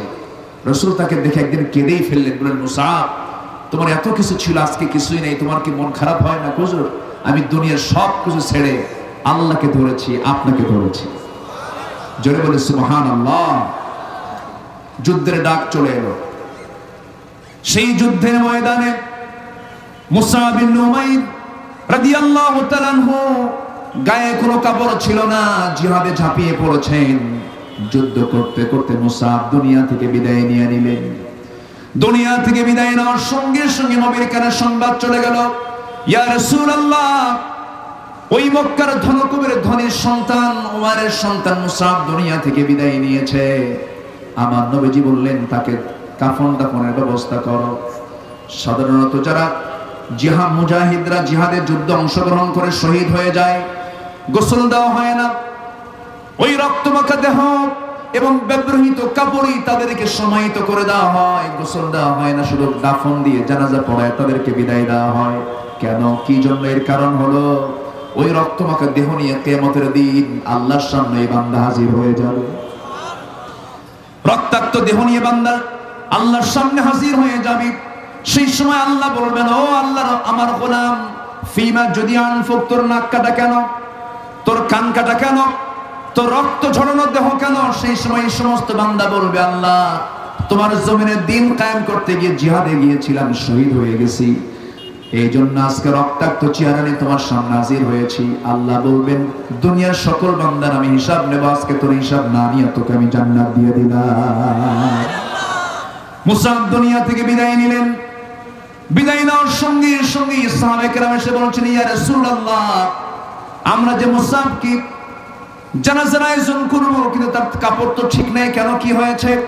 তার দেহে এত অল্প কাপড়, সামান্য এক টুকরো কাপড় নিয়ে, চাদরের কাপড় নিয়ে সে যুদ্ধ করতে আসছে, গায়ে কোনো কাপড় নাই, কাপড়ের শর্ট, এত কাপড়ের শর্ট ঘাটতি পড়েছে, শুধু সতরটা থেকে যুদ্ধ করতে আসছি, সেই কাপড়টা দিয়া মাথা ঢাকলে পা ঢাকে না, পা ঢাকলে মাথা ঢাকে না। এখন আমরা কি করব হুজুর? আমার নবী কেঁদে কেঁদে বলছেন, ও সাহাবীরা, আমার মুসাবের কাপড় দিয়ে মাথার অংশটুকু ঢেকে দাও, আর পায়ের অংশটুকু তোমরা ইসকির নামক ঘাস আছে, দেখো ইসকির নামক ঘাস, বুখারী শরীফের হাদিস এসেছে, ইসকির নামক ঘাসগুলো নিয়ে পার সাইডে ঢেকে দিয়া সমাহিত করে দাও। জোরে বলুন সুবহানাল্লাহ। তারা এত কষ্ট করেছেন, সংগ্রাম করেছেন, ময়দানে লড়াই করেছেন, তারাও জান্নাত পাবেন, আর আমি সস্তা সস্তা নরম নরম সুন্নতগুলো আদায় করব। এমন সস্তা আমল শুধু দিয়ে জান্নাত পাওয়া যাবে না, জান্নাত পাওয়ার জন্য হুম লা ইফতানুন, পরীক্ষা করবেন কে? আসতে বলবেন না, পরীক্ষা করবেন কে? আমার নবীজি দেহ থেকে যদি রক্ত ঝরানোর প্রয়োজন হয় দিন কায়েমের জন্য, উহুদের ময়দানে দাঁত গেছে, আমার নবীর উহুদের ময়দানে কি গেছে? দাঁত চলে গেছে। খন্দকের ময়দানে কোমর গেছে, উহুদের ময়দানে দাঁত দুইটা ভেঙে ফেলেছে কাফের মুশরিকরা। খন্দকের যুদ্ধের সময় সালমান ফার্সি বললেন, ইয়া রাসূলুল্লাহ, মদিনাকে সেভ করতে হবে, আপনি পরীক্ষা খনন করেন, লম্বা পরীক্ষা খনন করেন। 3 মাইল লম্বা আমার নবীজি 1400 সাহাবী নিয়া পরীক্ষা খনন করতে গিয়েছেন। নবীজি নিজে আগে কোদাল মেরেছেন, কোদাল মারতে মারতে 3টা দিন খান নাই, 4টা দিন খান নাই, কোমরে পাথর বেঁধেছেন খন্দকের পরীক্ষা খননের সময়। সেই সময় নবীজি কোদাল মারতে মারতে ওই যে কোমরটা কুজো হয়ে গেছে, বাকি জিন্দেগি নবীজি কুজো কুজো করে হেঁটেছেন, কোমর আর সোজা করতে পারেন না। দিন কায়েমের জন্য নবীজির কোমর শেষ হয়ে গেছে, নবীজির দাঁত ভেঙেছে। সেই কোমর ভাঙ্গা আর দাঁত ভাঙ্গা সুন্নাত আর মিষ্টি খাওয়া সুন্নাত কি এক হতে পারে? আসুন মুনাফিকের নীতিগুলো নিজেদের জীবন থেকে মাইনাস করে ইমানদারের নীতিগুলো বাস্তবে রূপায়িত করে আল্লাহর জমিনে দিন কায়েমের সংগ্রামের মানসিকতা নিয়ে সৎপন্থীদের অন্তর্ভুক্ত হয়ে জাহান্নামের আগুন থেকে বাঁচার জন্য আল্লাহর নিবেদিত গোলাম হই। আল্লাহ সবাইকে সেই তৌফিক দান করুন। জোরে বলি আমিন। আমি সময় আর বাড়াতে পারছি না, কারণ জোহরের সালাত পড়ে আছে, ফরজ নামাজ। আমি একটা লোক আমি যেতে দেব না। মোনাজাতের আগে কেউ উঠবেন না, মোনাজাতের পর মাহফিল শেষ হবে কি দিয়া? কি দিয়ে? দোয়া দিয়ে। কি দিয়ে শেষ হবে? আদ-দুআ মুখুল ইবাদা, দোয়া হলো ইবাদতের মূল। আদম আলাইহিস সালাতু ওয়াস সালাম, হাওয়া আলাইহিস সালাতু ওয়াস সালাম দুজন মিলে দোয়া করেছেন, ওয়াকালা রব্বানা যালামনা। এইজন্য আমরা একসঙ্গে সবাই মিলে দোয়া করব। আমাদের আব্বা আম্মা এটা শিখায় দিয়েছে, আমরা একসঙ্গে দোয়া করে এখান থেকে যাব। জোরে বলি ইনশাআল্লাহ। যে যেখানে আছেন সেখানেই বসবেন। শুধু আমি মোনাজাতের আগ দিয়ে বলবো, সবাই একটু নামাজের মতো করে বসি। যদি সুযোগ হয় একটু বিনয়ী হয়ে আমরা বসি, আমরা আল্লাহর কাছে চাবো। আমরা কার কাছে চাবো? আল্লাহর কাছে চাবো। একটা লোক নড়বেন না।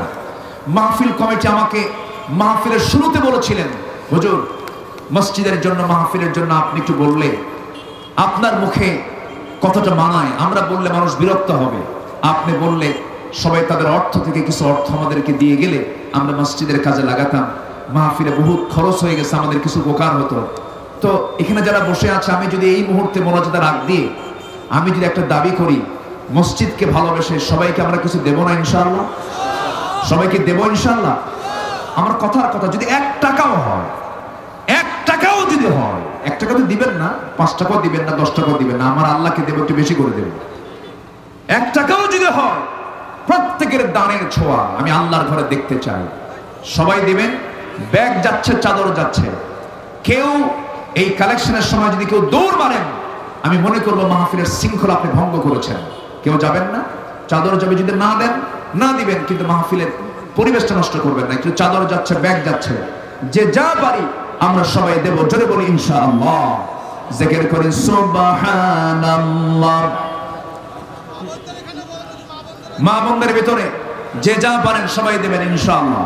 আমার মা বোন যারা আসছেন সবাই দেবেন। আমার ডানে বামে চেয়ার আছে, চেয়ারে যারা থাকে তারাই তো চেয়ারম্যান, তাই না? চেয়ারের মানুষ যারা আছেন, চেয়ারের মানুষ তো ফার্স্ট ক্লাস যারা আছেন এখানে মোটা দাগে, যদি কেউ কিছু দিতে চান দিতে পারবেন, কিন্তু শর্ত হলো হযরত মাওলানা আব্দুল্লাহ আমিন সাহেব ওনাকে ওনার জ্ঞান গর্ভ বক্তব্য রাখার জন্য সবিনয় অনুরোধ করছি। নারায়ে তাকবীর, নারায়ে তাকবীর, আল কোরআনের আলো, আল হাদিসের আলো, আমার নেতা তোমার নেতা বিশ্বনবী মুস্তাফা, সব নেতার পথ ছাড়ো, নারায়ে তাকবীর।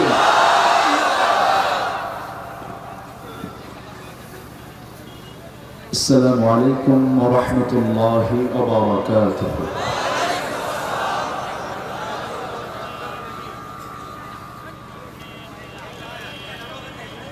إن الحمد لله الأكرم الذي خلق الإنسان وكرم وعلمه من البيان ما لم يعلم،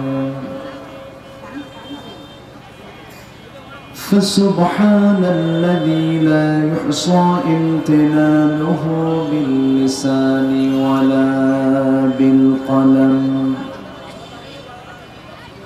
نشهد أن لا إله إلا الله وحده لا شريك له،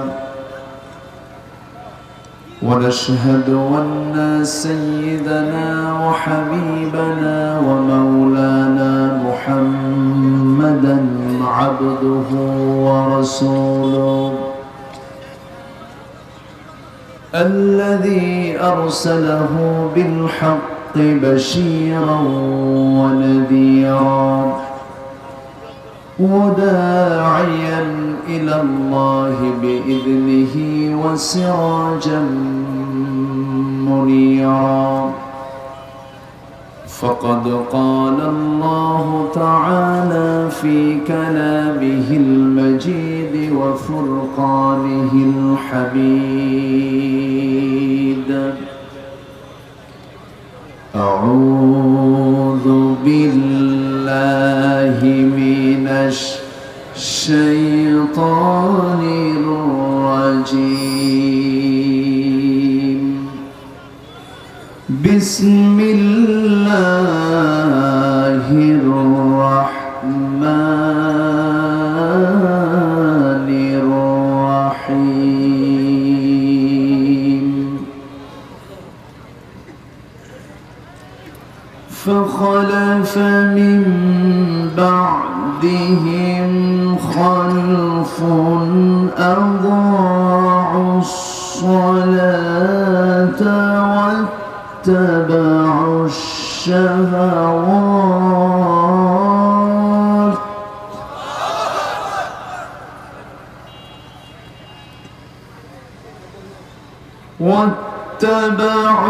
الشهوات فسوف يلقون غيا.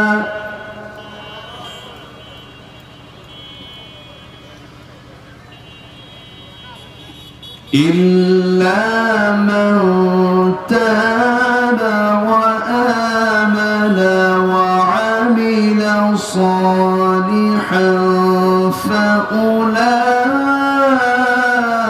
فأولئك يدخلون الجنة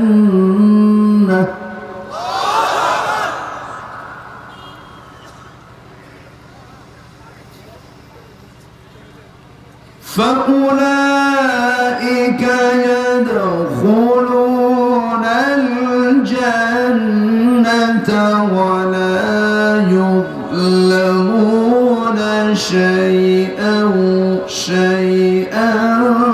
جنات عدن التي وعد الرحمن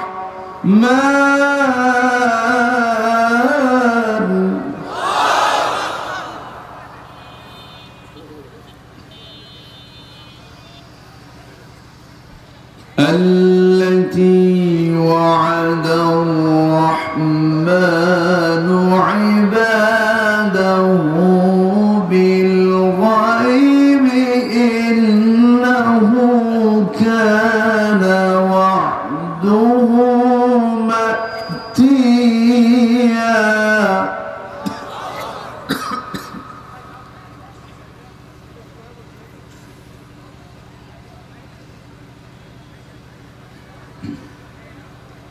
لا يسمعون فيها لغوا إلا سلاما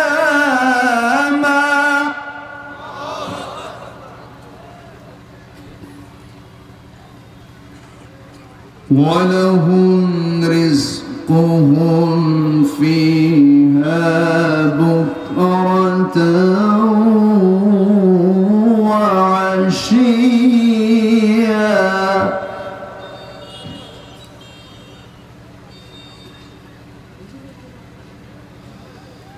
تلك الجنة التي نورث من عبادنا من كان تقيا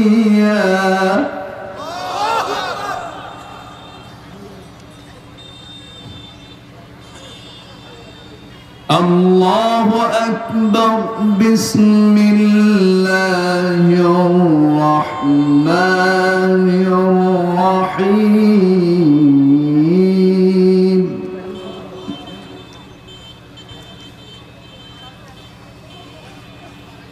إن الله وملائكته يصلون على النبي يا أيها الذين آمنوا صلوا عليه وسلموا تسليما اللهم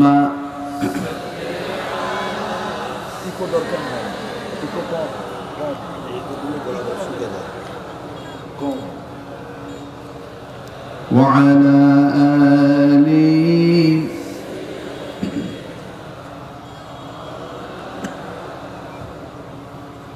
একটু মহব্বত দিয়ে নবীর প্রেমে মাতোয়ারা হয়ে জবান খুলে উচ্চ আওয়াজে সবাই বলুন আল্লাহুম্মা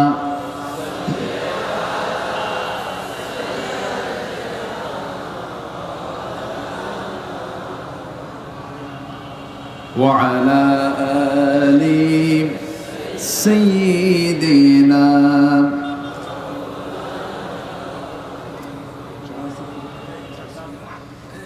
জীবনে কখনো তুমি মিথ্যা বলনি তাই তো তোমায় পেতে কাঁদে ধরণী কাঁদে ধরণী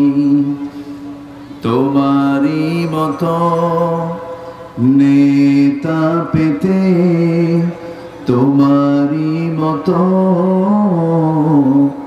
নেতা পেতে পৃথিবী আকুল। হে রাসূল, হে রাসূল, আল্লাহুম্মা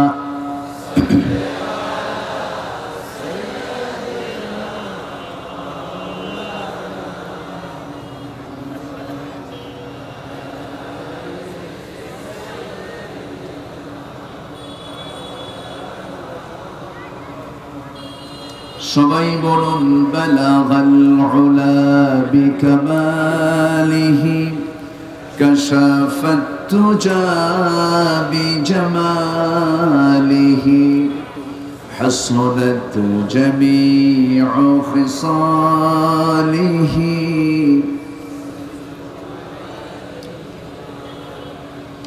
مشرق حب محمد مطلع دیوان ما مطلع خورشید سقاس سینه سوزان ما بلغ العلا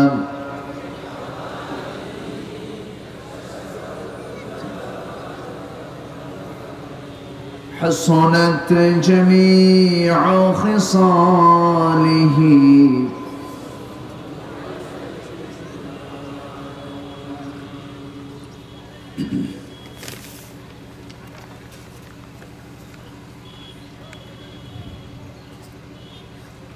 রংপুর জেলার পীরগাছা উপজেলার তাম্বুলপুর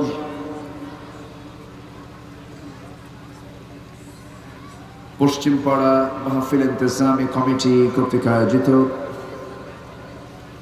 মসজিদ কমিটির উদ্যোগে আয়োজিত দিনের বেলা অনুষ্ঠিত আজকের এই মহৎ আয়োজনের সম্মানিত সুযোগ্য সভাপতি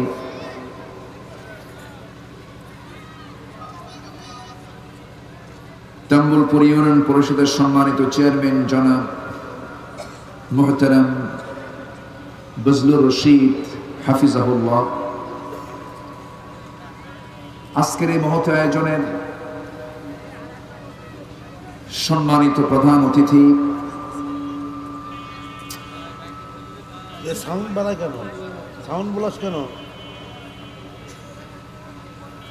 সম্মানিত প্রধান অতিথি বিশিষ্ট রাজনীতিবিদ, সমাজসেবক, জননেতা জনাব আব্দুল্লাহ আল মাহমুদ মিলন সাহেব, কথা বলেছেন আমার পূর্বে নন্দিত আলেমে দ্বীন মাওলানা শাফি মুহাম্মদ আব্দুল বারী,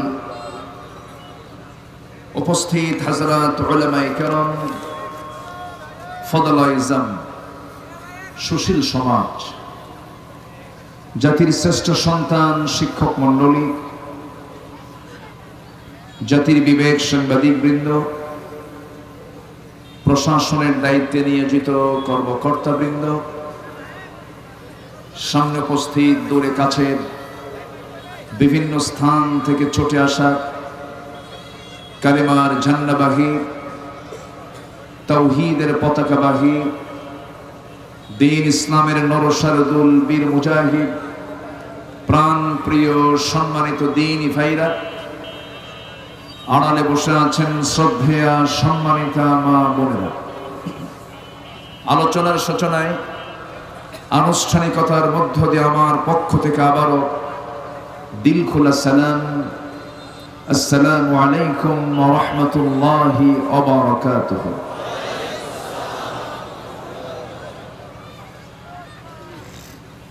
সবাই কেমন আছেন? আমাকে প্রশ্ন করলেন, আল্লাহ তাআলা আমাকে আপনার কাতারেই রেখেছে, বলছি আলহামদুলিল্লাহ। সারাদিনের কত ব্যস্ততা, সংসার, জীবন, কর্ম, ব্যবসা বাণিজ্য, কত কাজ, সকল কর্মকে আজকে স্থগিত করে কোরআনের শোনাটাকে জরুরি মনে করে কোরআনের এই বাগানটাকে সাজানোর জন্য এক একটা ফুল হয়ে আমরা যারা আসতে পেরেছি এই বাগানে, যিনি আমাকে আপনাকে আসার বসার তৌফিক দিলেন, শুকর আদায় করছি, মুহাব্বাতান বলে উঠছি আলহামদুলিল্লাহ।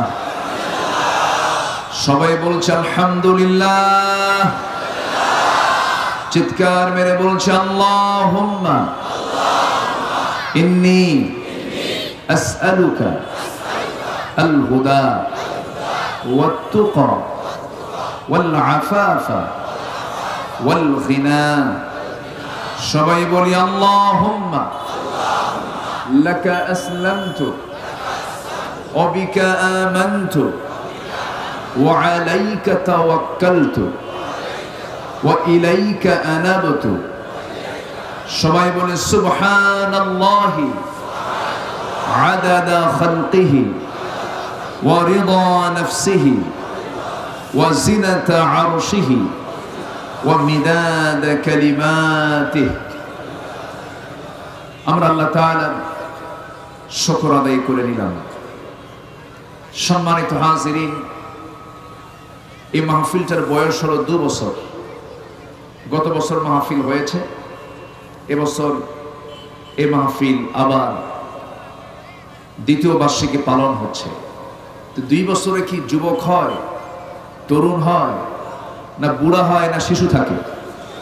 শিশু না, শিশু। এই মাহফিলটা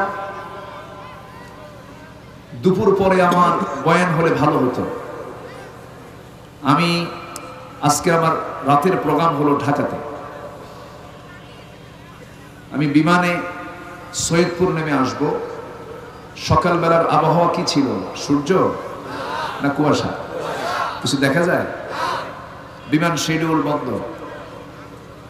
আমি জানি যে এরকম একটা সিচুয়েশন হতে পারে, সেজন্য আমি রাত্রিতেই বাই রোডে আমি রওনা দিয়ে হয়তো আরেকটু আগে আসতে পারতাম, কিন্তু কুয়াশার কারণে আমার গাড়ির গতিটা আমি রাখতে পারিনি। খুব স্লোলি দেখে দেখে আমাকে আসতে হয়েছে। এই জন্য একটু বিলম্ব হলো। রাগ করেননি তো নাকি? খুশি হয়েছেন তো? আচ্ছা, সম্মানিত ভাইরা, আমি ফিল করছি যদি আজকের এই মাহফিল আল্লাহ না করুন, কোনো কারণে যদি আসা না হতো, এত মানুষের দোয়া থেকে আমি সরাসরি দোয়া থেকে বদদোয়া দিতেন না, ভালোবাসা আছে তো। ব্যর্থতা একমাত্র নায়িকা, মানুষের ব্যর্থতা আছে না নাই? বান্দা কি সব পারে? না। সব পারেন কে? আল্লাহ। আমি আসতে চাইলে কি আসতে পারবো? আমি আমাকে নিয়ে আসার তৌফিক দিয়েছেন কে? আপনি আসতে চাইলে কি আপনি আসতে পারতেন? আসার তৌফিক দিয়েছেন কে? এটাই হলো ঈমান। এটা কি ঈমান? আমার বন্ধুগণ, আল্লাহ রাব্বুল আলামিন তার কাছে কিছু কিছু ইলম আছে যা বান্দার কাছে নাই। আল্লাহ রাব্বুল আলামিন বলেন, বান্দা তোমার আগামী কালকে কি রিজিক হবে তুমি জানো না, সেই রিজিকের ফয়সালা আমার জানা আছে। বৃষ্টি কখন হবে, ইন্নাল্লাহ ইনদাহু ইলমুস সাআহ, আল্লাহর কাছে 5টা বিষয় আল্লাহর জানা। এর মধ্যে 1 নম্বর হলো কিয়ামত কখন হবে। ওয়া ইউনাজ্জিলুল গায়ব, বৃষ্টি কখন হবে। আগামীকালকে তোমার কি রিজিক, কোথায় তুমি খাবে তাও তুমি জানো না। বিআইয়ি আরদিন তামুত, কোথায় তোমার কোন জমিনে মৃত্যু হবে কেউ জানে না, একমাত্র জানেন কে? আল্লাহ তাআলা। জরায়ুর ভিতরে মার পেটের মধ্যে কোন সন্তানটা আছে, কি আকৃতি কেউ জানে না, কে জানেন? আল্লাহ তাআলা জানেন। এই জন্য আমরা জীবনের সকল জায়গায় ভরসা করব কার উপরে? আল্লাহর উপরে। আল্লাহ তাআলা সেই সমস্ত বান্দাগুলোকে ভালোবাসেন। ফাইদা আযামতা ফাতাওয়াক্কাল আলাল্লাহ ইন্নাল্লাহা ইউহিব্বুল মুতাওয়াক্কিলিন। আল্লাহ তাআলা যারা আল্লাহর প্রতি ভরসা রাখে তাদেরকে খুব ভালোবাসেন। যার আল্লাহর প্রতি পূর্ণ ভরসা আছে তার মধ্যে কোনো অস্থিরতা কখনো কাজ করবে না, পেরেশানি কাজ করবে না, হার্ট স্ট্রোক সহজে করবে না, রোগী সহজে হবে না, কারণ সব ফয়সালা কার? এর চাইতে প্রশান্তি কিছু নেই। কোরআনে কারীম সবচেয়ে বড় ঔষধ। বড় একজন রোগী সিঙ্গাপুর চিকিৎসা করেছেন, এই রংপুরি তার বাড়ি, বসুন্ধরা গ্রুপে তিনি চাকরি করেন, বড় একজন তিনি কর্মকর্তা। তিনি সিঙ্গাপুরে ট্রিটমেন্ট নিলেন, ইন্ডিয়াতে গেলেন, বড় বড় চিকিৎসককে তিনি দেখালেন, কেউ কোনো চিকিৎসা দিতে পারলো না। হঠাৎ করে আমার সঙ্গে একদিন দেখা, আমাকে জড়িয়ে ধরে বলছে, হুজুর আপনাদের আলোচনায় আমার অসুখকে সুস্থ করে দিয়েছে। বললাম, আপনি সুস্থ হলেন কেমন করে? কি শুনেছেন, কি আমল করেছেন আপনি সুস্থ হয়ে গেলেন? বলতেছে, কোরআনে কারীমের একটা শব্দ আমাকে চেঞ্জ করে দিয়েছে, আমি ভালো হয়ে গেছি। লা তাহজান, হতাশ হইও না।